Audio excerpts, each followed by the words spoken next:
Hey y'all, what's up? This is episode 3, and you're now kicking it with Kee.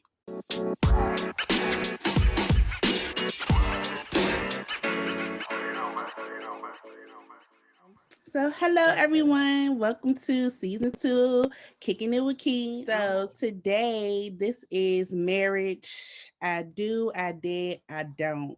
So, I have Verlyn, Datrina, and Kourtney joining us today. So, I'm just going to go in the order of how you all are on my screen. So, you could just give us a little quick, brief background about yourself. So, Verlyn, go ahead.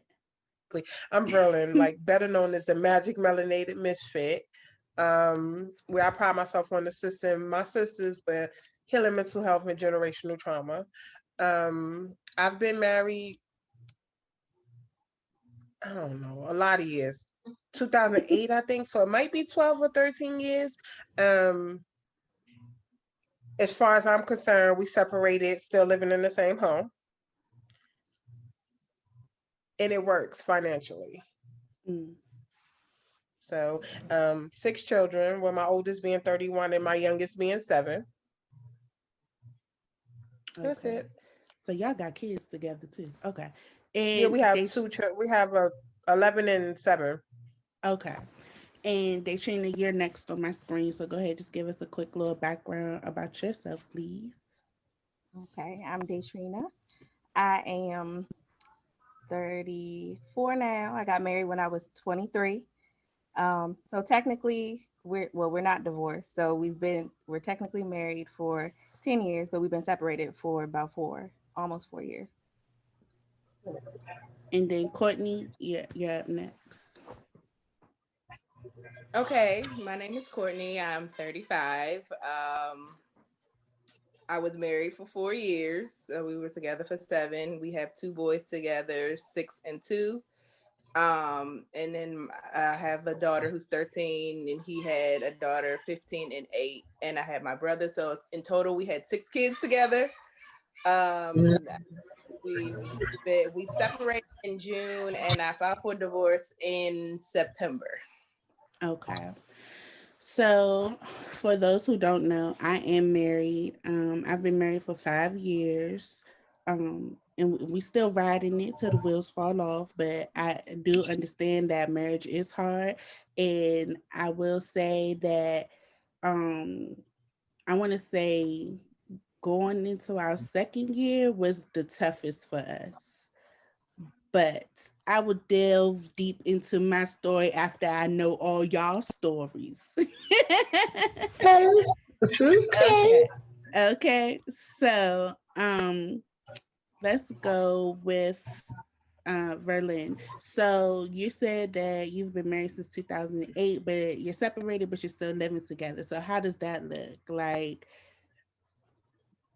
It looks like a mess some days. Some days it looks like one big happy family. Um, our issues that have been continuous often had nothing to do with us and our relationship. It was outside interference and addiction. My 11-year-old, it has been a lot of the reason that I've been hesitant to just completely leave, because she's having a hard time accepting that this is it's over. And I'm constantly explaining to my younger 2 children, the children we have together, that this is not what love looks like. And this is not what I want them to think love look like. We our house is big enough to where we have our own rooms. It's 4 levels in the house. So I'm on one level, he's on another level, the children are on another level, and we just all in the same house. So they their lives haven't changed other than their parents don't sleep in the same bedroom. Um as I healed and as I matured, I'm not so bitter and angry. So I will allow him some of the niceness of my energy. Um, we friends when we friends. Like I love him to life. I love him as a friend, but as a mate, we just don't we just not missing the mark.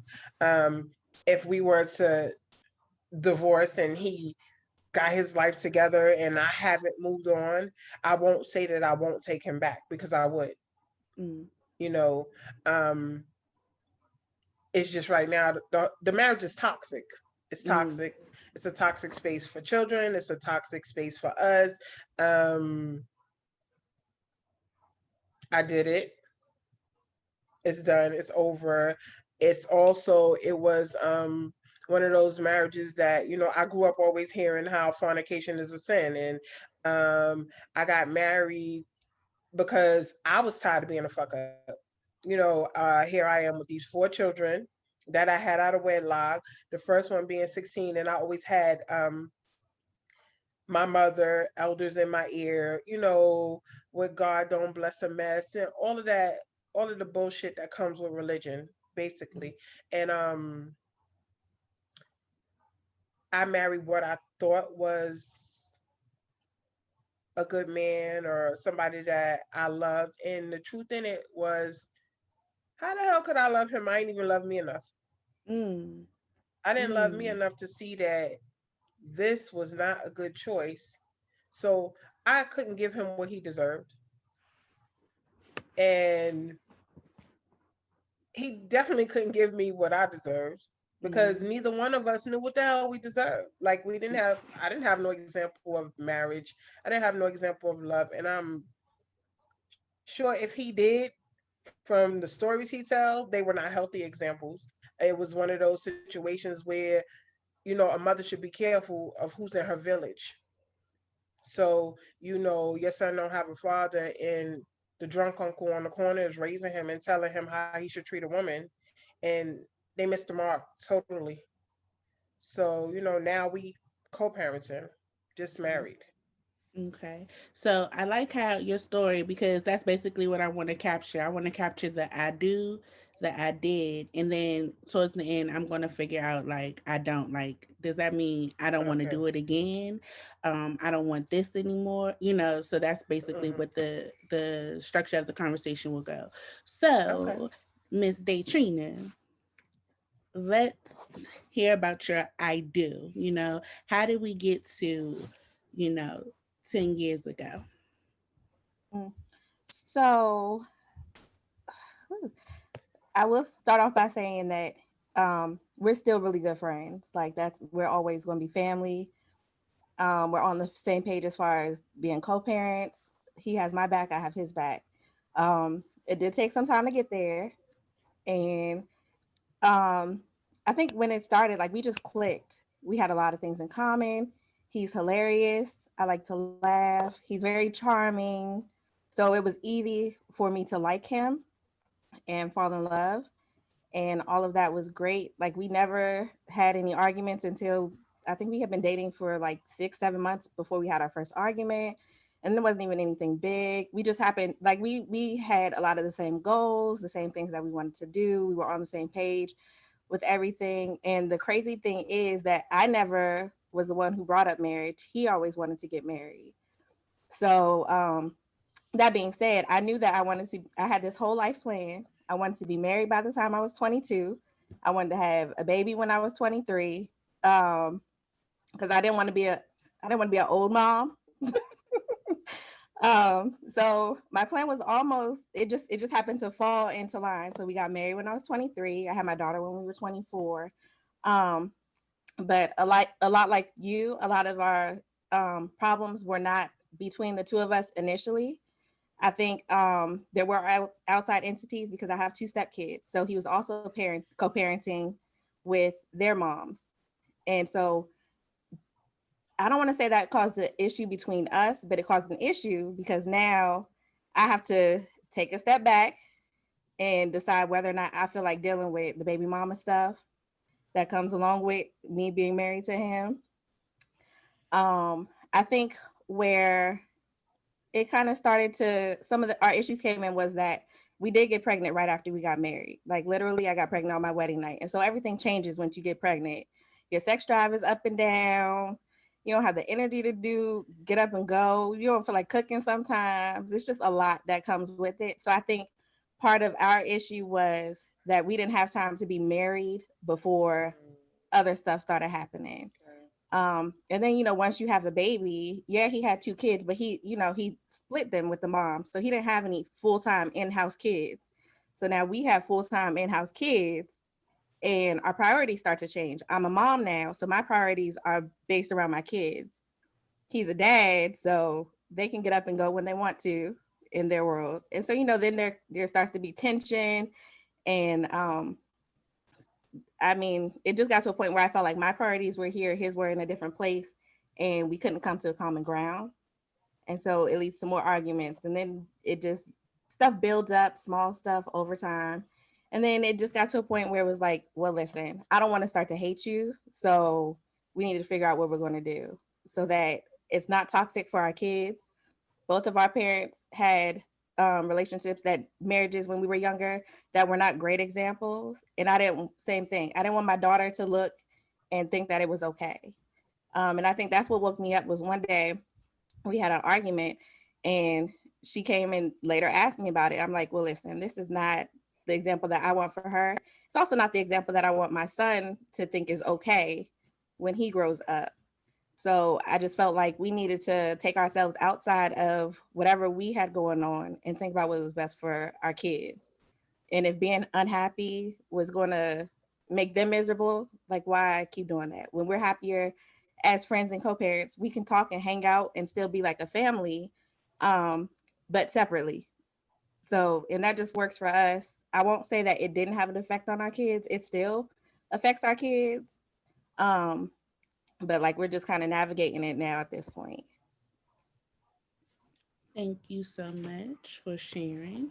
So, Courtney, please tell us about your I do, leading up to I do. Hey, Oh, we King. have a visitor. I'm using it. Hold on, okay? So, I do. We met at a time where my mom passed January of 2012, and I met him about a year later. Sorry, this boy. About a year later, and he, I guess, had a way with words because I had just gotten out of a relationship and I was like, I'm not looking for anybody, but he was very persistent and he made it his mission to make sure that I paid attention to him. So we started dating and like I said, he had kids and I had kids. I had my youngest brother after my mother passed. And he just basically did and said everything that he would need to say to, get into my world. So I got pregnant quickly. We became official September 2013. By October, I was pregnant with my 6-year-old. So we didn't get a chance to really know each other, but we wanted to make it work. So we stuck it out. It was tough because, like I said, we didn't know each other, and I didn't know everything that came with him. But we moved in together. We raised our families. So I did have baby mama drama because he has 2 daughters, and they both were not happy that I was there. But he made sure that I didn't have that negativity with them. He took care of most of that. Um, we did have issues prior to getting married. Probably shouldn't have gotten married, but we did it anyway because, maybe I hope that marriage would have changed things, but it didn't. I don't know. What else? That was Okay. the I do. Okay. So all right. So that's one thing I want to discuss, right? So us being married women, right? I feel as though when we go into the marriage, like we saw the red flags, right? But we look beyond them because like this is what we want, you know what I'm saying? We're gonna complete our family. We're not gonna be the stereotype, like we're baby mamas. We're gonna be with our children's fathers and be husband and wife and all these good things without really realizing the work that comes with it, or the fact that there were things that happened before we got married and we didn't really resolve it, right? So for instance, the reason why I really wanted to do this episode is because you get on Facebook and like last year, these people got married. It ain't even a whole year later and they Right. divorced. Or they separated or something. So I'm like, well, dang, like what happened? Right. Like, cause honey, like I know you saw it because I'm married. So, and I saw it before I said I do, and I still did it anyways. You get what I'm saying? So one thing I really want to stress is like, because I feel like social media, we see people that we went to high school with, and they are married and they have families and they done bought a house. So we feel like we should be on that same timeline.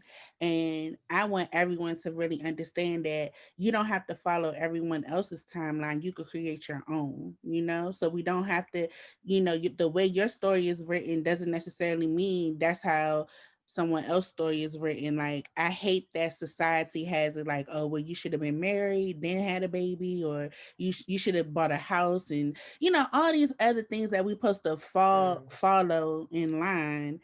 However, it makes sense. Because if we would have took the steps beforehand, we could have like really taken the time to make sure that this is the right decisions that we wanted to make, so that we wouldn't end up in divorces or separations, or infidelities, or anything that may happen in the marriages, right? So now that I done gave my whole little spiel about how I feel, is there anything that you saw that really told you like, I really shouldn't do this, and then but you still did it anyways? What made you still do it anyways? Absolutely. There were plenty of red flags. I did it because, okay, one day, and when, one of the moments when I was apologizing to my husband, um, his sister, his baby mother, his daughter, they all told me I couldn't have him. Wow. And ego stepped in the way. And my ego wouldn't let me really embrace the red flags, because it was like, how dare you bitches that are not even on my level tell me, I'm a cocky ass Leo.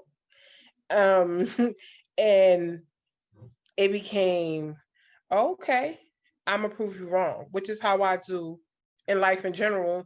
And that shit came back and it bit me in the ass, um, because I had a point to prove. And then there was also, in my opinion, from where I paid attention, and it's fact if anybody knows the family, these children needed a mother. I had already had 4 children. He was a single father with 3 children. Um, he had a marriage that didn't work out before me.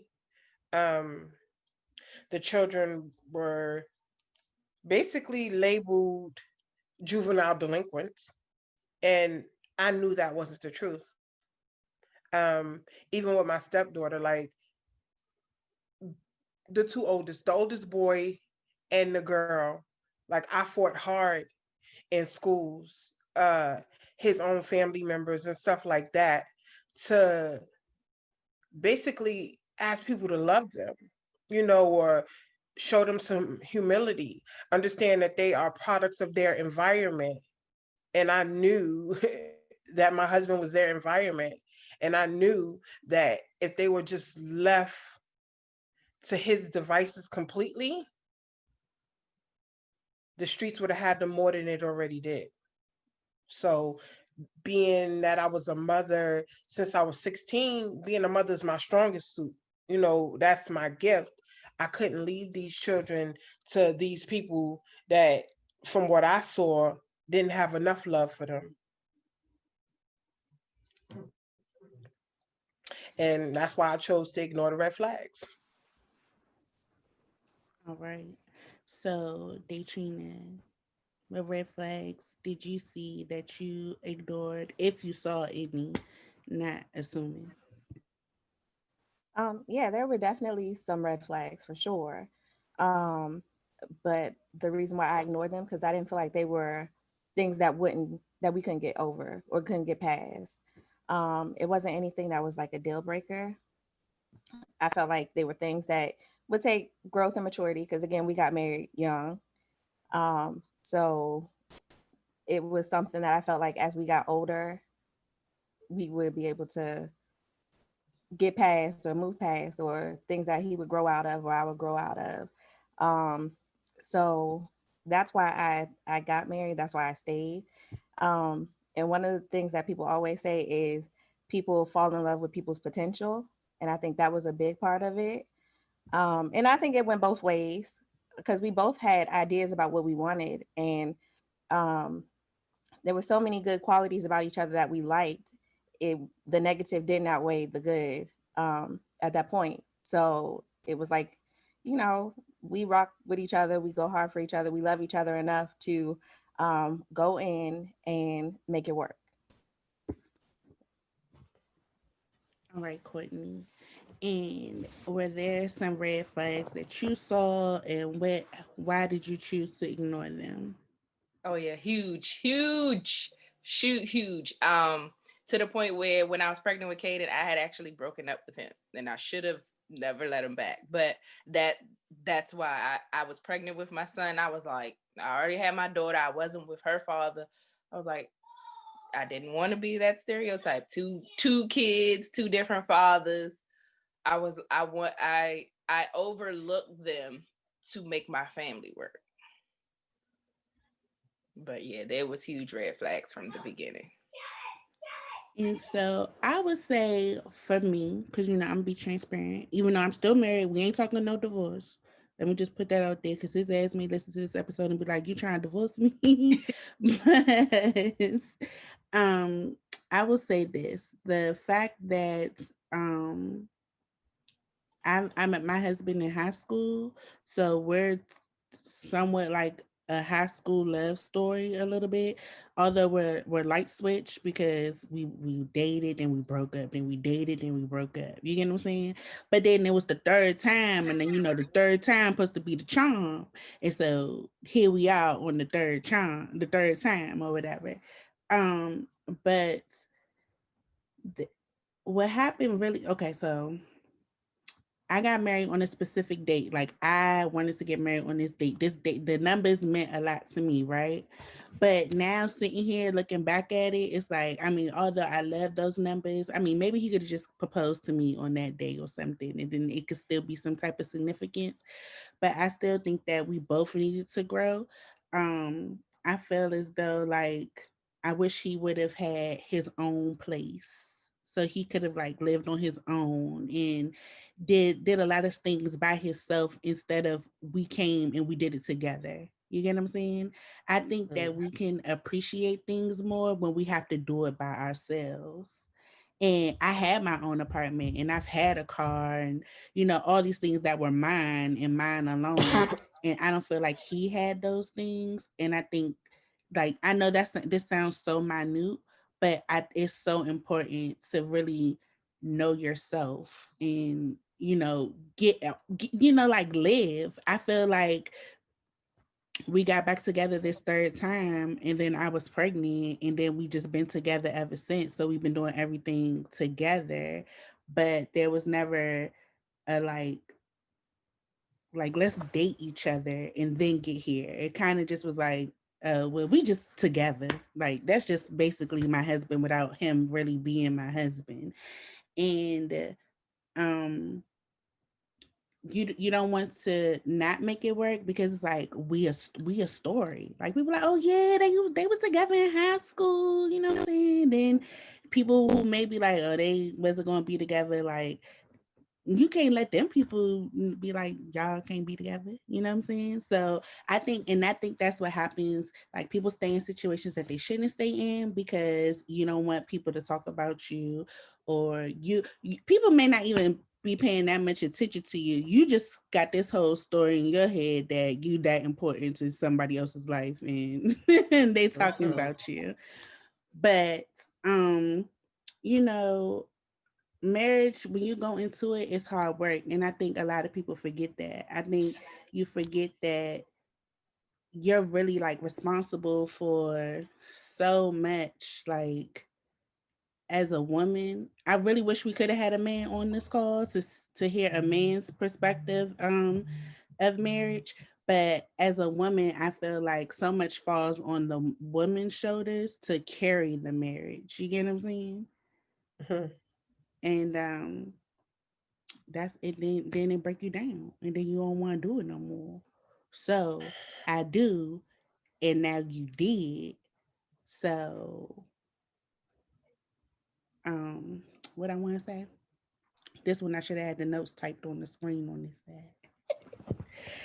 Um, so I did. So now that you have done marriage and you've learned from it, and all of you all have only been married one time, would you get married again, or are you like nah? I absolutely would. Marriage is not the problem. It's the people we marry.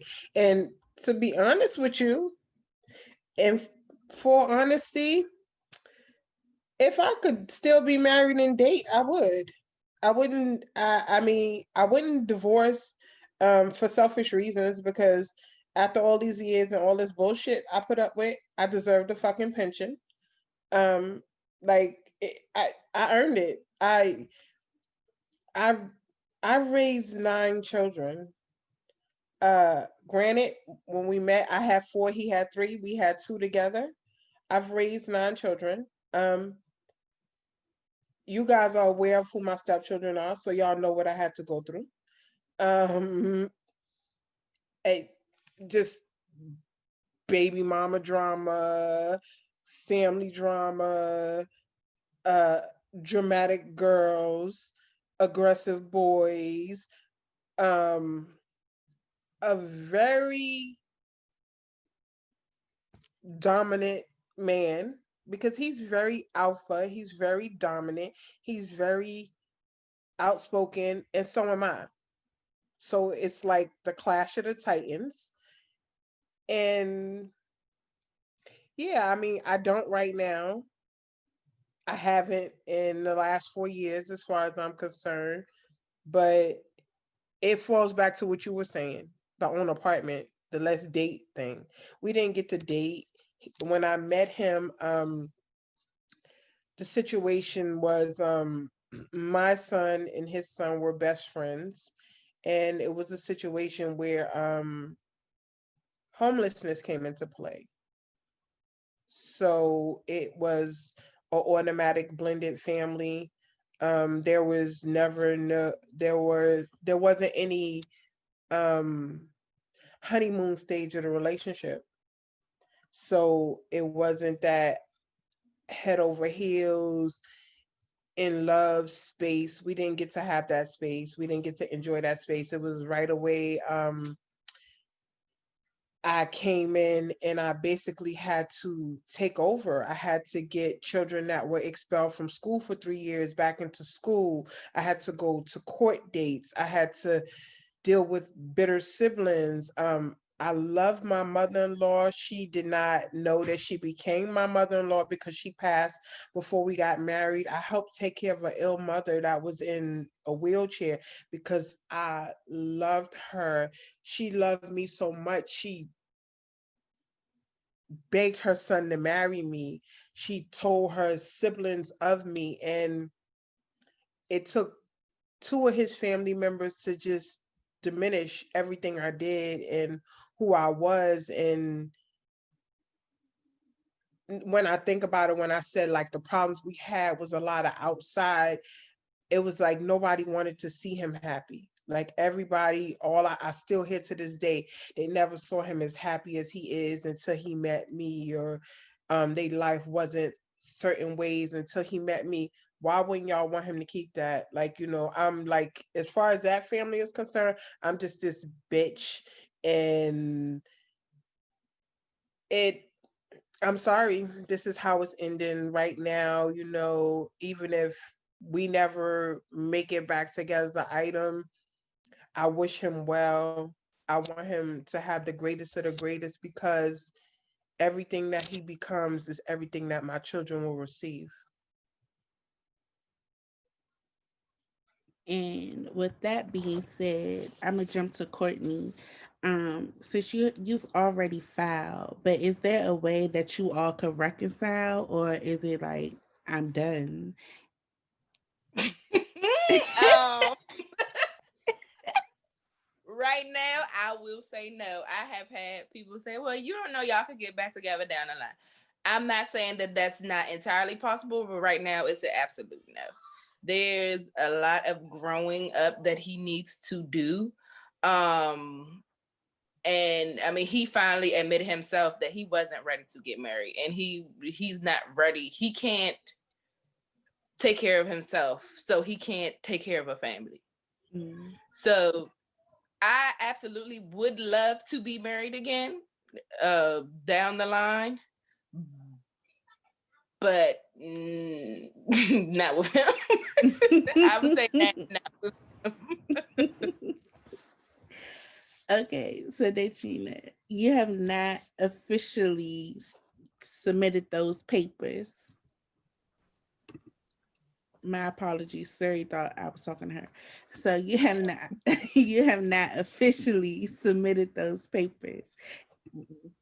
And at this point, do you think that you all can reconcile and come back together and not have to submit the papers? Or do you think that this marriage has run its course? I don't want to say never.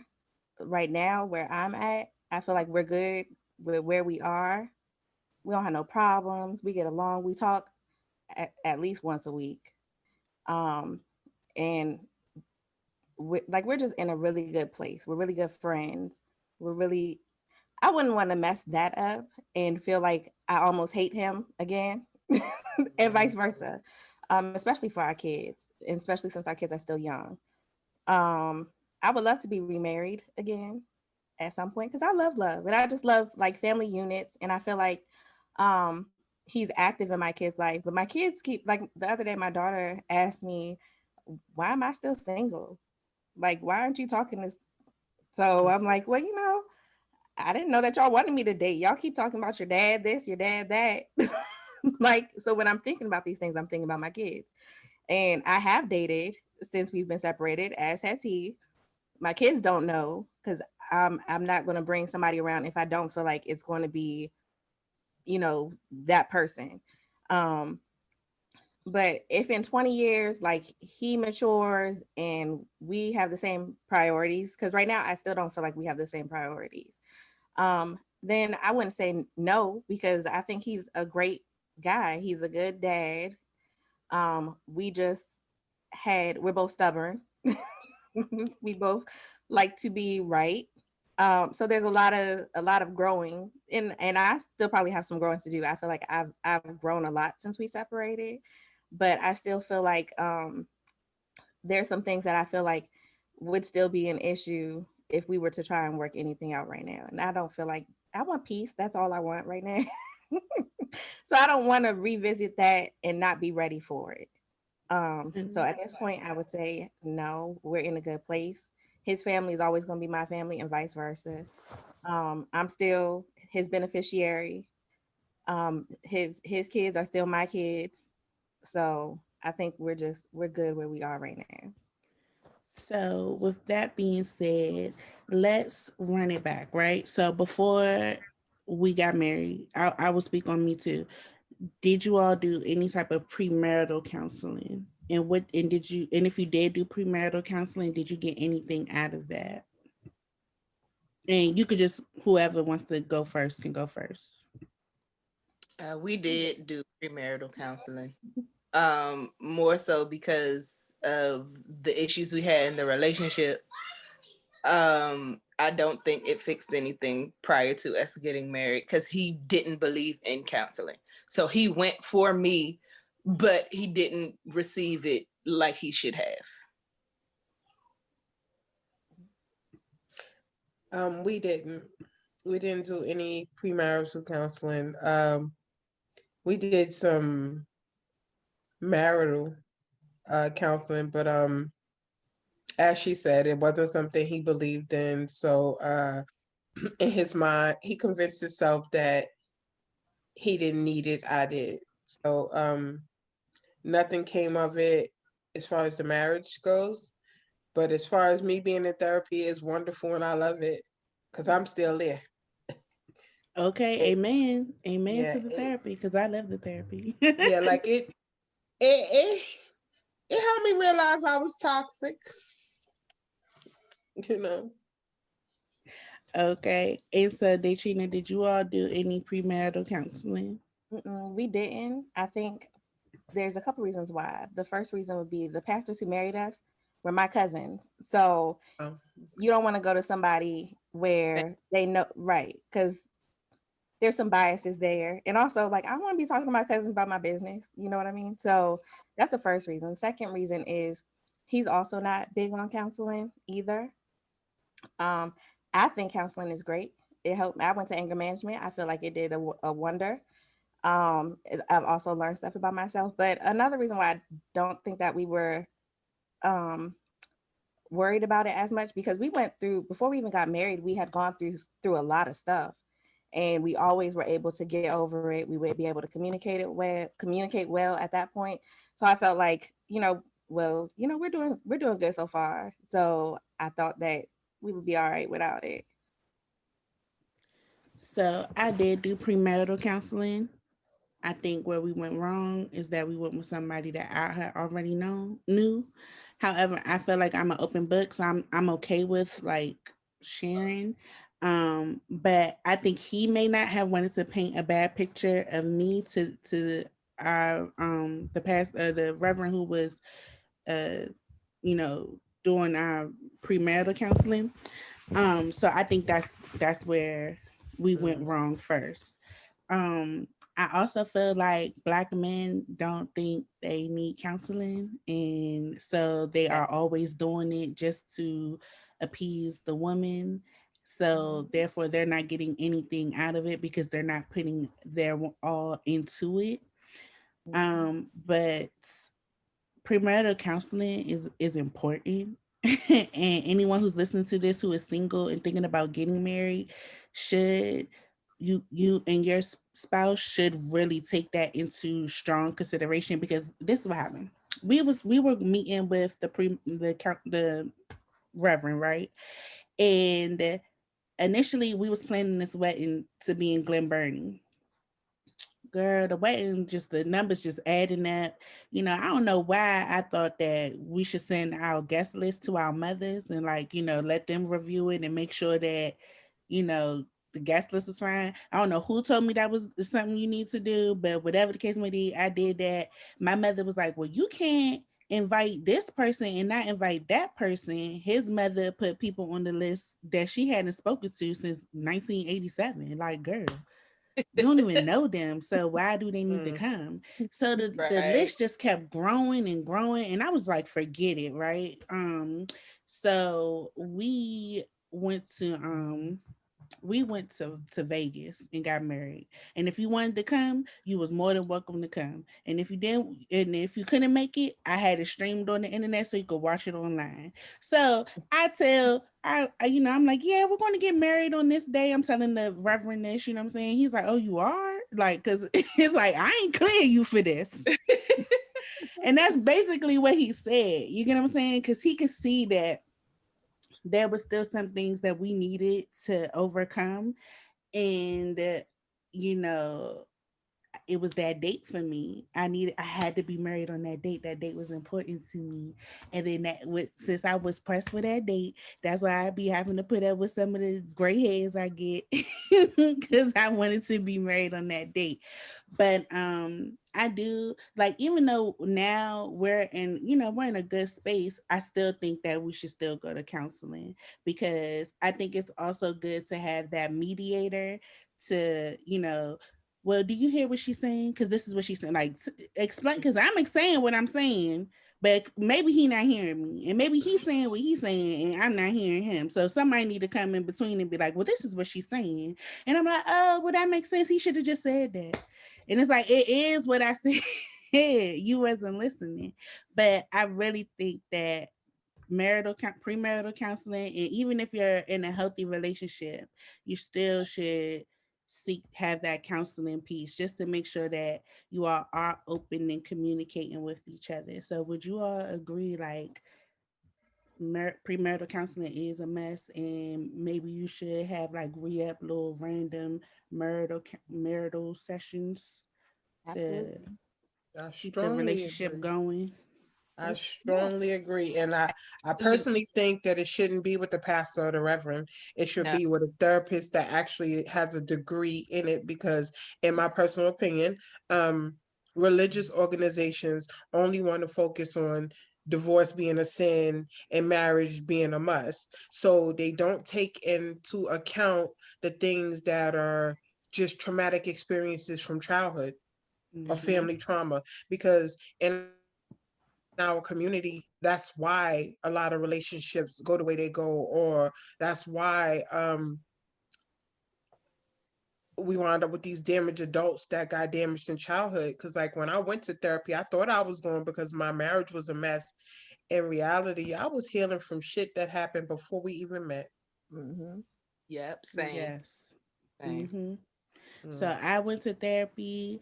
Um, and I want to say that first time we went, I really like, I was telling that lady all my business. I just was like, I was like, girl, take it all, okay, That's listen to good. all of this and then fix it, because I don't know how to fix it, right? It was just really bad. And then so, you go and then you get all that off, and it's like, whew, I feel 100 pounds lighter. But I didn't talk about everything. I was talking about work. I was talking about the kids. I was talking about marriage. You know what I'm saying? Just I feel like being the oldest sibling takes a part in, Mm. you know what I'm saying? Because it's just like you you end up being your siblings other parent, You the basically. I mean, mother. clearly Kourtney Hmm. actually did have to play Yeah. that role. So it's just like, it's a lot that you take on. And I was just talking to her and I was just crying. I mean, it don't take much for me to cry, but I was just like crying and stuff. And then it seemed like things were starting to get better because, like, my traumatic experience, I got stuck in the elevator. Oh. And I'm claustrophobic, okay?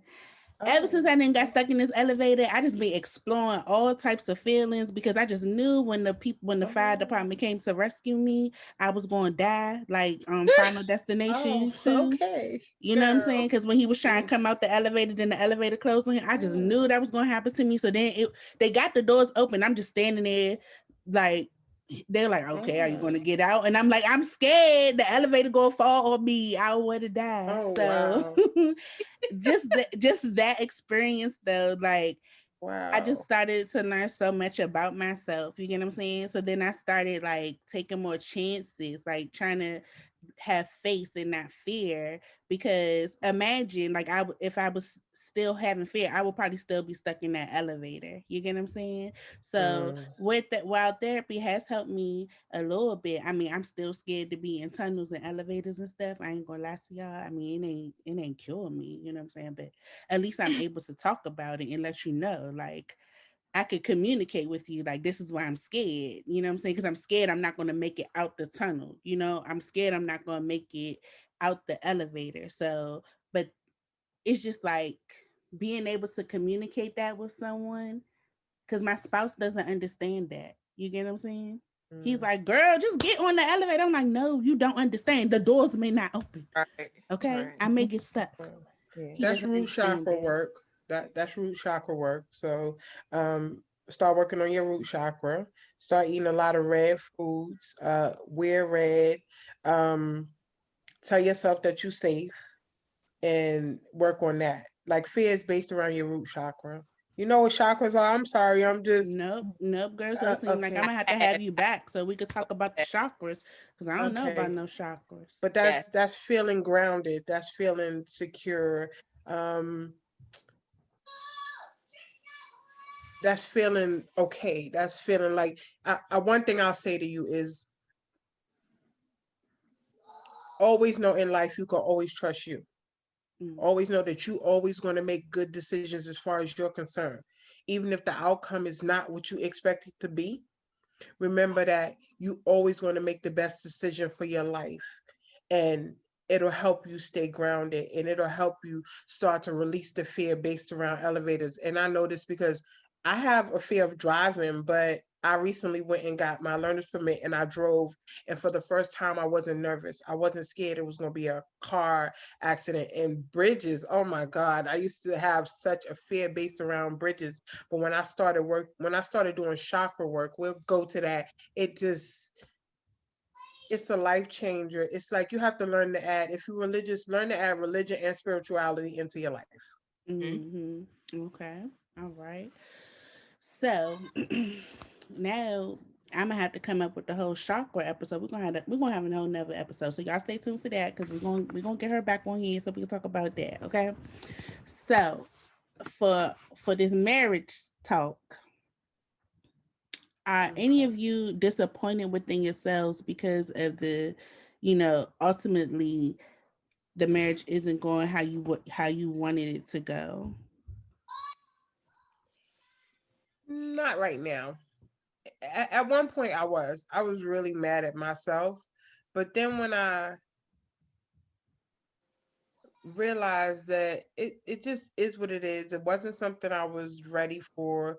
I thought I was ready. I had a whole bunch of parts of me that needed to be healed, um, even still currently. So it's in that space where you learn to be gentle with yourself, learn to talk gentle to yourself. Like, why I'm gonna beat myself up?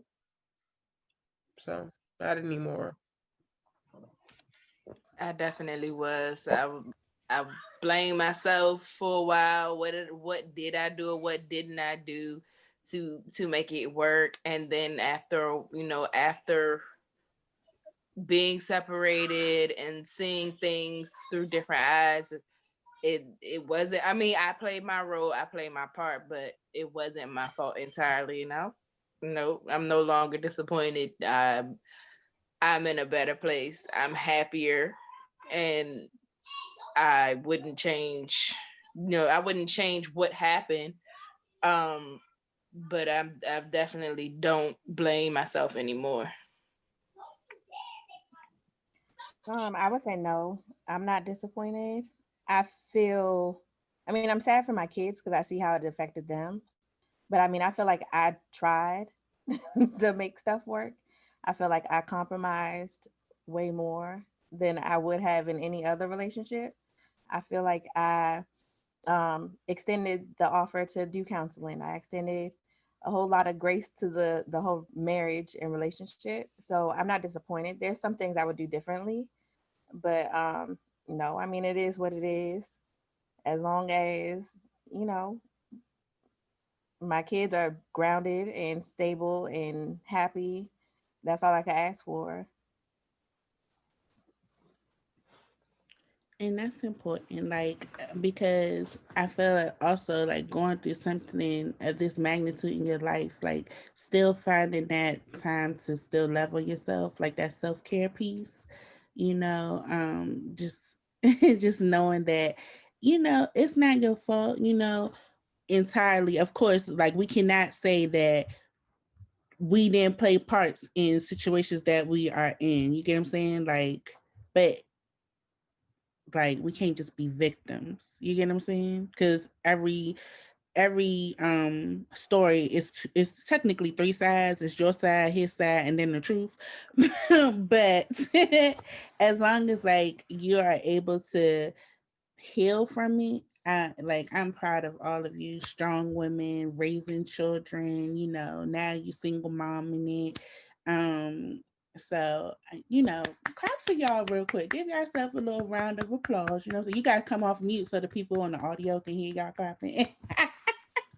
Okay, now we can clap. So just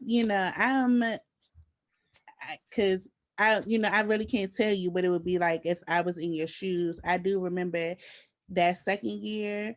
Um, of my marriage, what happened was I lost my job. And that was the first time since I became a mom that I could not solely 100% financially take care of my kids. You get what I'm saying? But I feel like God let me lose that job because I had to put my husband in a position so he can lead. See, basically, I was just running the relationship. So it was just like, I'm going to, you know what I'm saying? Oh, we're taking Christmas pictures. We're wearing this. I already bought your outfit. Here you go. Get your hair done. Let's go. Like, that's how the relationship was going. And that's not, that was fucked up. You know what I'm saying? I'm basically running this man and I'm not giving him a chance to be a man and lead. So God took everything from me so I could humble myself. And that I did. I did very much so humble myself. But I didn't love me anymore because I felt like I let myself down. And so, like how you said, like how can you be in a relationship, be in a marriage, and you don't love yourself? So I didn't love myself. So how could I be married to him? Because if I can't love me, I don't love him. So then it was like we was there, but we wasn't really there. So then we had to build our way back so that we could be in a quote unquote, happily ever after marriage. But so that year was really rough for me because it was just like I had to learn so much about myself all over again. Like you're not a failure because you don't have a job. Like it's lots of people who don't have a job. Is your kid still taken care of? Yes. Okay, so girl, you good. You know what I'm saying? Did your dreams get a little delayed? Yes, but you at least your man ain't leave you. He could have left you too because you don't have no job.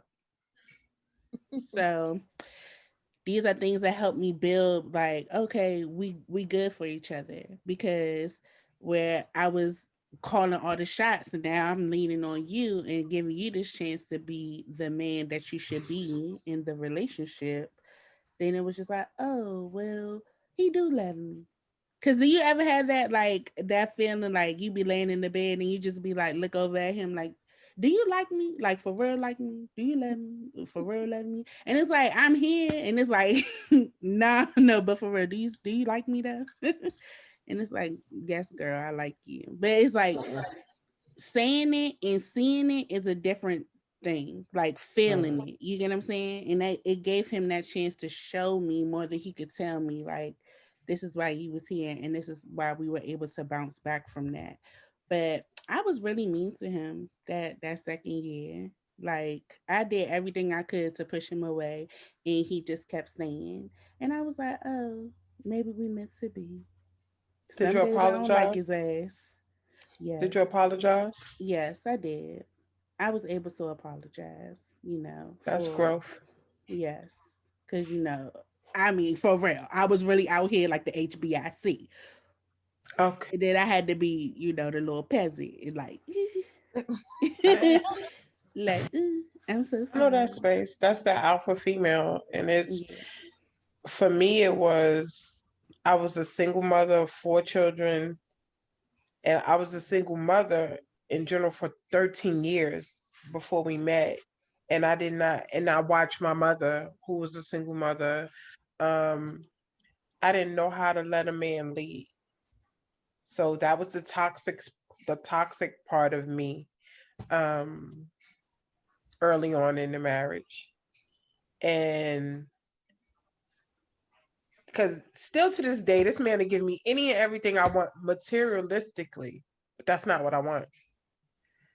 And I just, like you said, I was doing everything. We gonna do this. We going to my mother's house. We staying here. This how long we gonna be there, and all of that stuff. And sometimes it just be like, bitch, sit down. And I ain't know how, you know. And then when you don't know, I mean, if you're religious or not, like God will push you in your place, like so you Yep. can reevaluate yourself, so you can see like this marriage isn't you are the marriage, you know what I'm saying? We're together in the Mhm. marriage. But I mean, that's one thing that I have to thank God for keeping my marriage because ultimately we don't go into it wanting to end, but it was a point that it could have ended. Like I did print out Mm. papers. You get what I'm saying? Like I Oh, was okay. at the point where it was like I didn't want to do this anymore.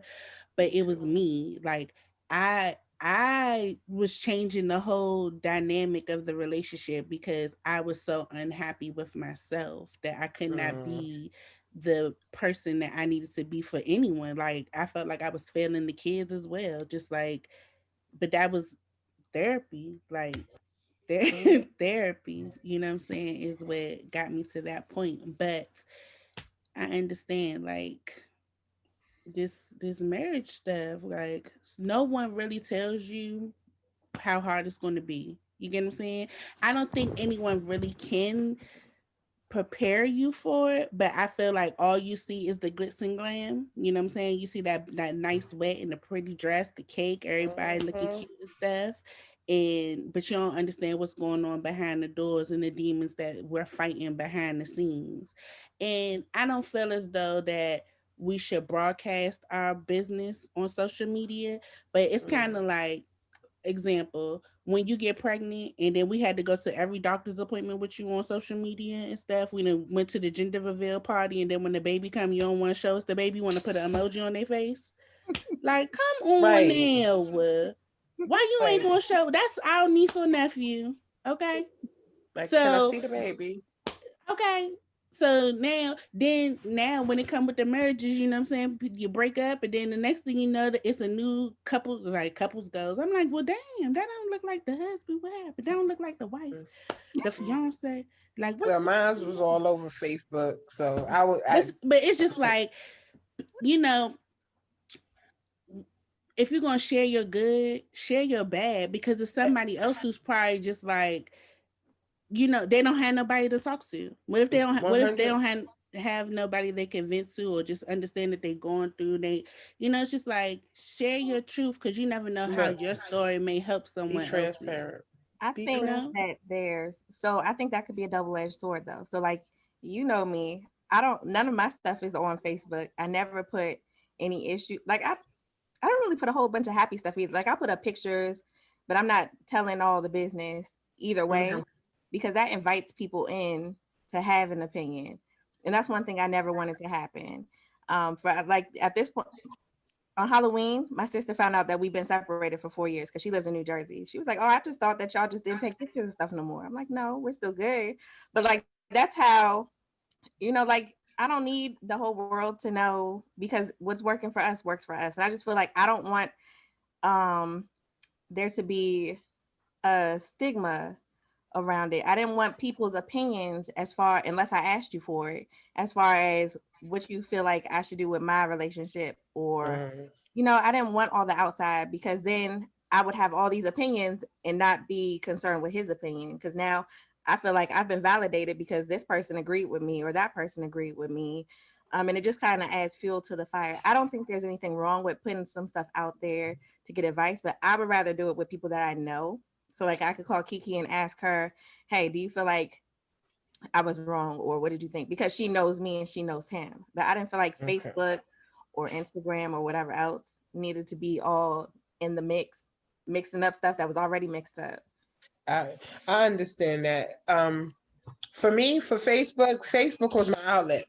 I'm not gonna lie. Like maybe 2 3 years ago, I I told it was like a tell all. Like I told everything that nobody nobody would know because I was so good at playing happy because like it was like in our circle other couples aspired to be us because of what I'm sorry I'm frowning up my face because of what they saw or because I was so good at like I say to people I'm so good at making poor look wealthy. I'm so good at making struggle look great that he didn't even realize we were struggling. Like, so it was like, no, I'm gonna tell it, but that is actually how I gained my following, like on social media, because it's more women out here that are like me versus the women that are not like me. Because, like, at one point, I was just praising him up and down Facebook. Then it was the point where, okay, well, this is what's going on. Like the part when I was done, this is what's going on, and this is how it really is. And now I'm in a space where um admitting the toxic parts of me. So it wasn't like I didn't go in there and husband bash and leave myself out. Like, anybody that's been following me for like a good amount of time, they know like I don't leave stuff up long enough. Like, so if you catch it, you catch it. So like a lot of it I do in my lives. Like, what you need to know is what you need to know. Like I often, because like it was like I was doing this series called Fuck 'em Friday, and it was it was like information I was giving women, married women, things to do to spice it back up, because I don't want a woman to be in my shoes. I don't want my sisters to want to be divorced. I don't want my sisters to not love their husbands. I want their husbands and them to understand that yes, children come in and they destroy intimacy. I want mothers to stop, take time for self care. I want mothers to stop and do the things to him that you did before he married you, before the children. So I had a series called Fuck Him Friday, and it was literally, it depends on, it could literally fuck him or it could be fuck him. Like whichever way you chose to go with it. And it was in those spaces where I told the truth about what I wanted on an intimate level. Like, a lot of people don't understand that intimacy is not always sexual. Like, Facts. it's like our, okay, the men in my age range, because I'm 47, um they think that if they just show up to the party with their dick, that all is great. They don't think they gotta work for it, not just foreplay, just intimacy. Like, feed my mind, feed me spiritually. And these are the things that I feel like every couple should work on, because if you want your husband or your mate, your wife, whatever it is, whoever you choose to marry, how you choose to marry, you have to work for it. Marriage is definitely a work in progress. Like it's like education. You never stop learning. You have to be willing to compromise. You have to have compassion. You communication. When they say communication is key. And if y'all in a space where we all yelling and screaming and hollering, you can't hear me, I can't hear you. I have a sister that I follow, and she like family journals. Like, she'll have a journal for the children, she'll have a journal for her and her mate. And what it is like they have this journal. So as a married couple, you can have this journal, and you or him could go write in this journal what happened that day, or write to your spouse, because we can't talk, because we're in such an angry space, and maybe I could read this and understand it from your point of view. Let's eliminate the petty bickering, because like when you decide to end a marriage, it's a huge traumatic thing, not just on the children, but on you. Like, divorce takes courage. Deciding to be divorced takes hella courage. And for me, the reason I'm still married is because I have to go, although I'm separated in the same home, I have to go through it with a fine tooth comb and make sure that, am I doing this because he forgot to take the trash out yesterday? Or am I doing this because he treats me like trash? Did I take the time to heal myself and let us try to heal with each other before I called it quits? So if I had to give any advice to any woman that's thinking about divorce, make sure that you're sure. Don't just give up on something that, if it's really what you want, and it's you really have love all in it, don't just give up on it just because something didn't go right. But if it's toxic and it's unhealthy and it's dangerous and it's no repair, by all means, just do what you have to do, because if it's children involved and you not loving you can't love them properly. You can't care for them properly. If mommy is not all together, it is impossible to raise whole, balanced children, period. And it's so like when you gave the example of, do I want this divorce because he didn't take out the trash? That I was just gonna say intimacy for me. is, ooh, he mopped the floor. Whew, Okay. my panties wet. I want to Acts give of him some. service. Okay. Ooh, he folded the laundry and put it away. Whew, goodness gracious.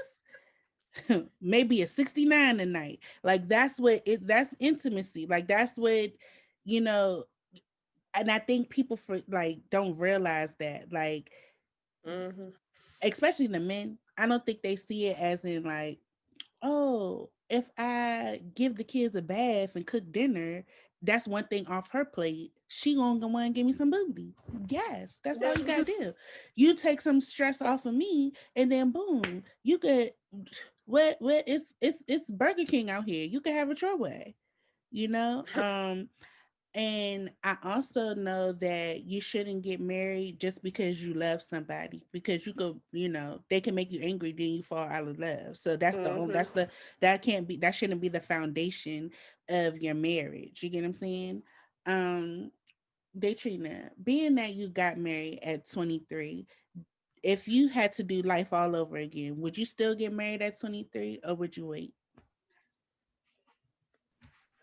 That part I think I would do the same. I don't think I know I was ready to be married. I think what I would do differently is to make sure that we had time to enjoy the marriage or to establish ourselves as a married couple before having kids.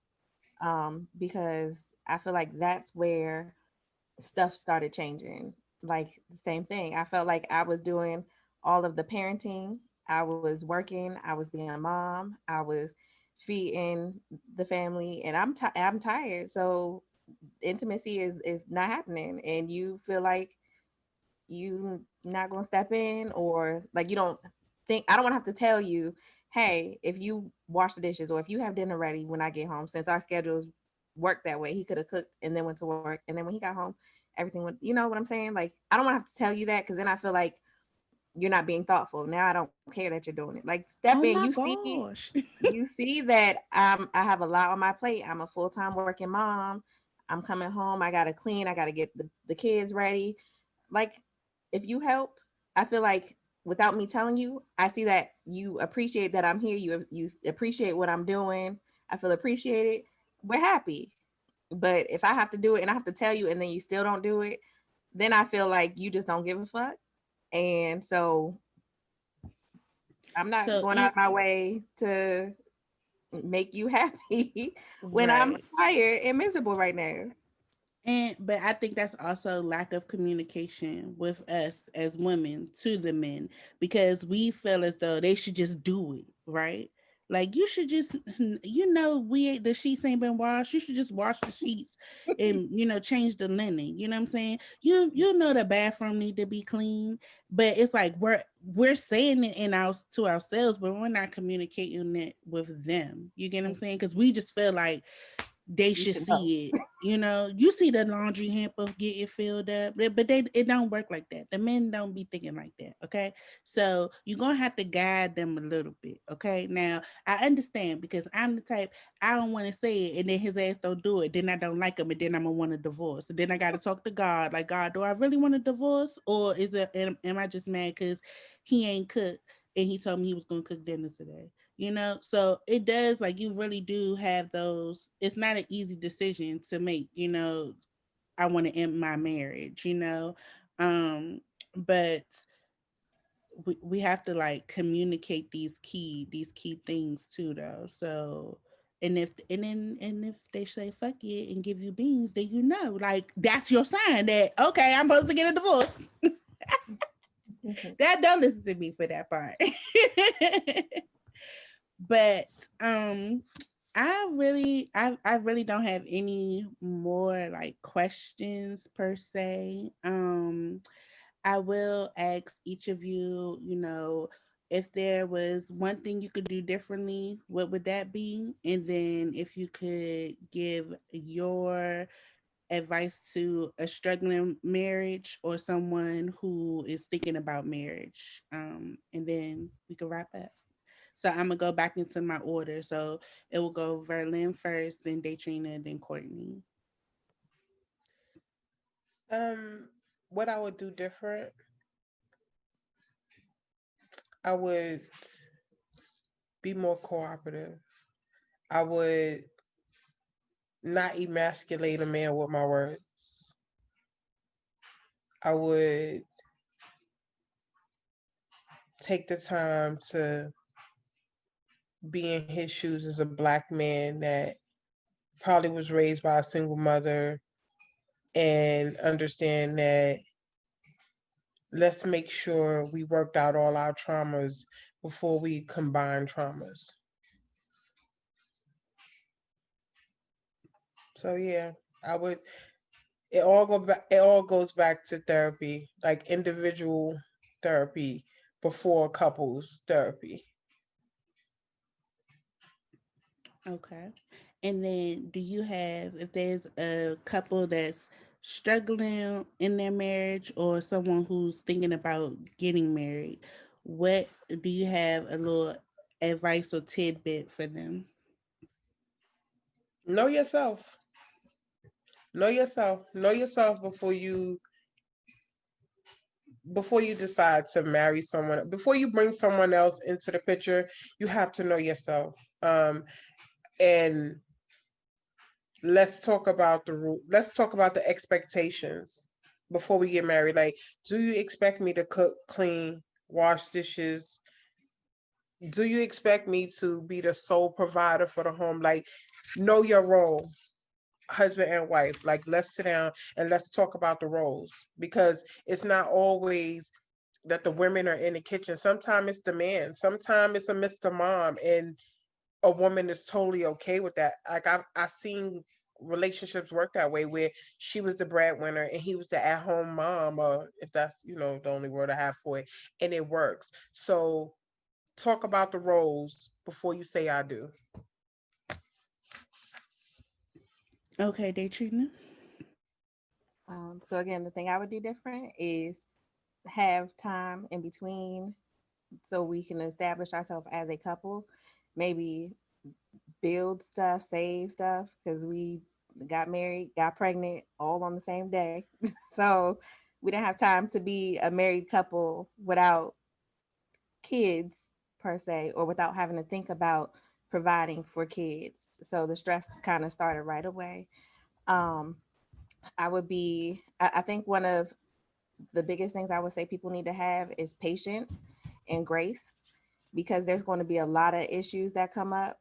You have to have some sort of level of patience, and that comes along with being able to compromise and maybe not be so stubborn all the time. I was stubborn, he was stubborn, so communication would get crossed. We didn't really want to hear what the other person was saying because we were so worried about how we were feeling. So I feel like if we had more of that patience for each other, more patience for each other's attitude, things could have been different. Because we would have been more open to working out issues that came up.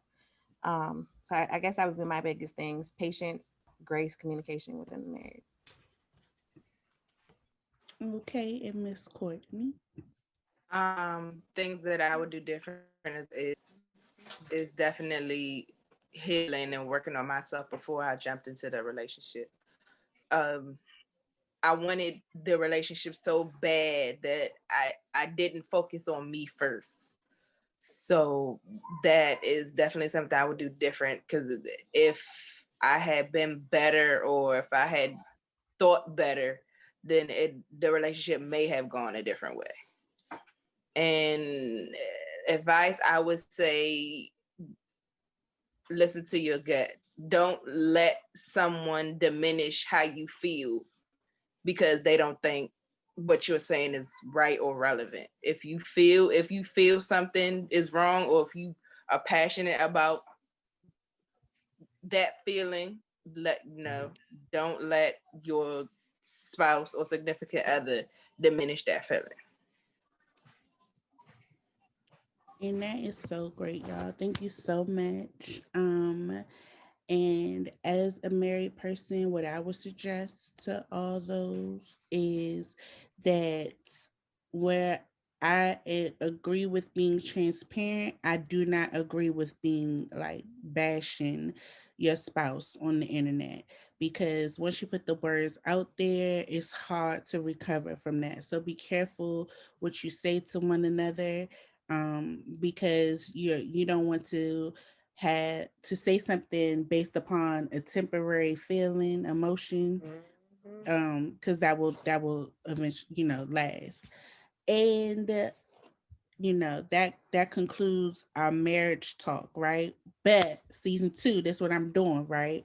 I'm asking you what you watching on TV every episode. So what you binging right now, it's quarantine. The fall shows did come back on, but now they about to be back on the hiatus. So just tell me what's on TV real quick so we can know what we could watch when you're not watching Kickin' It with Kee. Go ahead, Verlyn. I'm not a TV person. I ain't Oh watched Lord. TV. I haven't No watched TV? TV in years. No, like Really? seriously. The most I'll do is I'll throw Sanford and Son on Hulu and fall asleep to it. But I'm not a. But you know what? No, because I'm not watching it now. But the most exciting thing I've watched during quarantine was Little Fires Everywhere. Oh my God, I'm on the last episode right now. I stopped it to get to do this podcast Yes, because I'm I late to the party with it. But that show okay. is so far so good. And I'm like, whew, can't wait to finish it. Yeah, like so. I love that show. But I'm Yeah. listening if y'all tell me. Oh, I'm lying. I'm sorry. I watched Lovecraft County Oh, Okay. on HBO. Like it was gory, but it's my it, type of thing. Okay. So I'm gonna watch that because someone else told me I should watch that too. yes, I tried to please start watch. it. Okay, it's good. Okay. Yeah, I did try to start it, so I'm gonna go I back and I'm gonna try. Okay, so Datrina, what you watching? What am I not watching? Sheesh. Right now I'm in the middle of binging Bosch. Um, Love Bosch. Actually Kiki put me on to. where is Um, that? It's What on it's platform? Amazon Prime. it's a cop show. Yeah, it's a cop show. Oh, okay. A cop drama. So that, and then all the Chicago shows, Shout out to Chicago all Wednesdays. the just all of it. I don't know. I feel like I'm watching everything because, of course, since we've been in quarantine, everybody's saying what you should be watching. So I have a whole entire list that I've been checking off, going through. So that's where I'm at now. Right before Okay. Bosch, I think I finished Uh-oh. No. Chicago PD. No, Chicago Med was right before that. So All right. And Kourtney, what you watching, girl? My favorite show is 90 Day Fiance the other way. I've been rocking that. The season finale is tonight. I'm waiting on that. The Good Doctor, that's been my show. mhm. But I also love all these music shows. The Masked Singer, Oh, I Can See Your Voice. Weakest Link came back on. I've been watching Yeah. that. Watching Catfish on Hulu. I've been watching all the old Catfish. I've been loving it. all right. So, y'all, there's a couple shows y'all could be watching when you're not watching me. And until next time, I want basically, I'm just saying, everybody, please stay 6 feet apart. Wash your hands. Wear your mask. We already got Corona in my house. Oh Oh Lord. My damn son managed to go out somewhere and pick it up, but we're in the last days of it, so I'm thankful. It, I'm thankful. All he did was lose his smell. He asthmatic, but Ooh. I'm thankful that our house is big enough to social distance. Okay. So he been stuck in his room. He been stuck in his room. A friend of his brother got it from somebody at work, and somehow him and his little circle got it. All the rest of us tested negative, so I'm thankful he could stay in his room, because I'm the mommy and I have the nursing skills. I'm the one that's basically covered from head to toe to go give him whatever. I'm thankful he's fine, but I'm also thankful that he got it as the male child because he's putting the antibodies in our lineage. So if anything happens later on down the line, my generations will be born with the antibody. Well, that's a good way to think about it. We always got to look at the glass half full versus half empty. Don't we? Don't we? But thank you for all of that. I appreciate you having me here. This is my first time being on a podcast. Same. It's actually something that I'm manifesting. I'm manifesting profitable speaking engagements. So this was a great, like Remy, when she recommended you, she was like, this is a good test run because for 2020 my thing has been practice makes perfect because I'm completely camera shy, but I've been forcing You did myself to really do the good. Like thank I couldn't you. even tell. You've been looking at the Yeah. camera and everything. So I've been doing that is lives great. every Sunday at 8 on Instagram. That's what's going on. So that's what's helping me out. But before I go, I want to recommend this for y'all if y'all haven't read it. It's Diane Lee Van's Until Today. It's like a devotional on a spiritual level, but it's really good with helping you not stand in your own way and things of that nature. Like it's just I've been doing it since September and I've gotten a lot of information out of it. It's like especially for the self-care part of life, Hmm. And especially as another mothers. And another thing before we go, because I'm so sorry, because I don't always do this. Go ahead, shout out your small business because each of you are doing something that well, it may not be artsy or selling something, but your lives, go ahead, shout that this is your time. Go ahead. So, go ahead, Kourtney. My business is Saving Souls Customs. I customize shoes, shirts, Oh, okay. anything you could think of, masks, any accessory. Okay, okay, I'm okay. working on my shirt line as well from that. But Saving Yes. Souls, like shoe soles, customs with a Z. Okay. All right, so make I'll sure y'all go follow. follow her, okay? Because Follow. she has made two shirts for me personally and one for each kid. So we was out here repping the Juneteenth, okay? And she made my Okay. Oh, that's so cheerleading coach cute. shirt, my That's so coaching shirt. cute. Yeah, Oh yeah. she made that shirt, the Juneteenth shirts. Okay, Datrina, go ahead. What you be doing, girl? What's your Uh, hustle? So right now, my main thing is I do sell Mary Kay. Um, I just got back into it, so I'm pretty excited about it. By the time this comes out, all my sales for the holidays will be over, but I'm gonna always have new stuff coming up. And then also, I'm working on building up a portfolio, building customized furniture and Oh wow. interior decorating. So look out for that coming hopefully That sometime in 2021. That's all my goals for Okay. 2021. I can't Okay. wait. And then So, Verlyn, spell out your Instagram so people can, tune into um, your lives. my Instagram is it's melanated underscore misfit. MELANATED underscore misfit. Um, I normally discuss topics anywhere ranging from marriage to motherhood to parenting to sexual desires. I custom make face beads for women for healing purposes. see some of that. Um, I usually specialize. I started specializing in plus size women because they were hard to find as a plus size woman. But I was bigger than this. During COVID, I lost 33 pounds, and I'm excited about that because it was intentional. But I am I'm intuitive. So I'm really intuitive reader. I don't advertise myself though. Like I'm one of those word of mouth. You got to catch me when you catch me.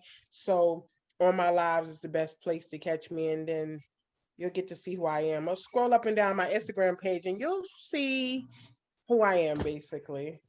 All right. Well, once again, thank you all so much for your transparency this evening. I know this is not a conversation that we typically want to delve into, but you all were such great co-hosts this evening.